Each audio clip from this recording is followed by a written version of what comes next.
Here we can see already the P8 design, or the name of it, and here also some gravature with Huawei design. So this just looks like premium design.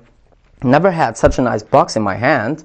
When we got rid of this lid, we can see here the P8 inside.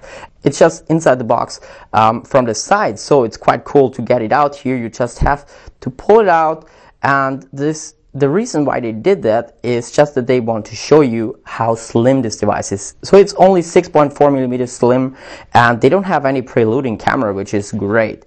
So here we have the smartphone, champagne gold, as we already told you. But there is more inside the box. Just get rid of the other lid here, and then we will see here there is the charger, the headset, which is also a premium headset, and also a USB cable inside, as well as some manuals. So that's it, nothing more inside the box, but which is fine, because this one should be also quite cool here. But now we want to have a look at the smartphone by itself. So we want to get rid of this plastic here. Oh yeah, that feels good. So as we can see here, we have the champagne gold color. Hope you can see that also in the video. It just looks a bit more like silver. But anyways, we have a white cover here on top, while we got also white colors in the front. Looks good, and it seems that there is protection foil in front of the display already pre-installed. In general, this is a unibody design. That means this device is made out of aluminum, just from one block, like the iPhone, for example. We have a great manufacturing here, because it feels quite great in your hand. There is also a special grade here on the side, so it's a bit more curved, more rounded, that it actually feels quite great in your hand. And the thing is, this is a 5.2-inch screen, but still the smartphone feels very compact. It's 6.4 millimeter thickness, and it's just narrow bezels next to the display.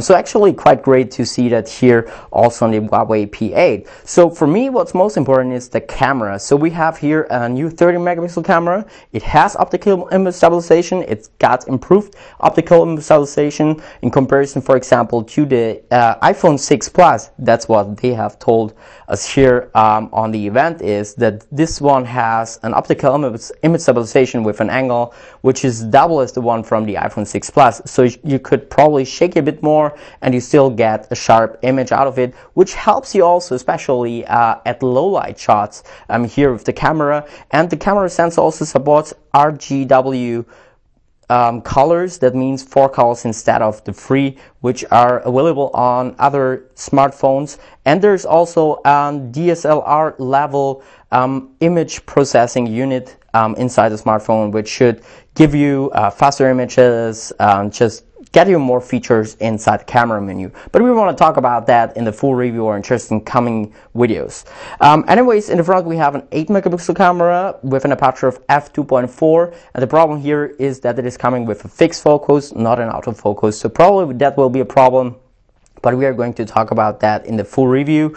The display is a 5.2-inch screen with full HD resolution. It also gets very high contrast ratios from 1500 to 1, which is quite great. Here it looks also that Full HD does very well here. Brightness seems to be fine, so this is at the moment the full display brightness. Just had to change it here in our hotel room. But as you can see, everything seems to be nice. And also what you don't think is that there is a 2630 milliamp hour battery, or 2640 milliamp hour battery inside, which should provide you a battery life of more than 1 day. If you are a mid-range user, or if you're a heavy user, you should come over a day. Also here inside we have the latest Kirin 930 SoC, which is an octa-core 64-bit SoC, should come with a quite decent performance. We are going to benchmark this device also in comparison to the Samsung Galaxy S6 to see how fast it is. Here the UI looks fine, as we can see here. This is the EMUI 3.1. It's based on Android Lollipop. It's the version 5.0, so it's not the latest 5.1 version. Here we can see that we also have 3 gigs of RAM and the 16 gigabyte version, where there is also a 64-bit version or 64 gigabyte version. So you can extend also your internal memory via this dual card slot. So here we have 2 slots.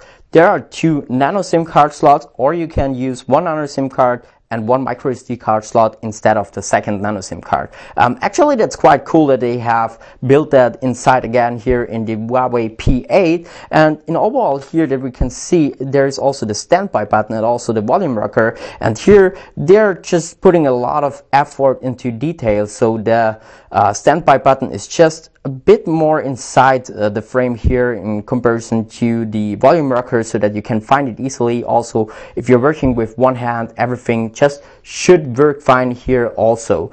So in overall,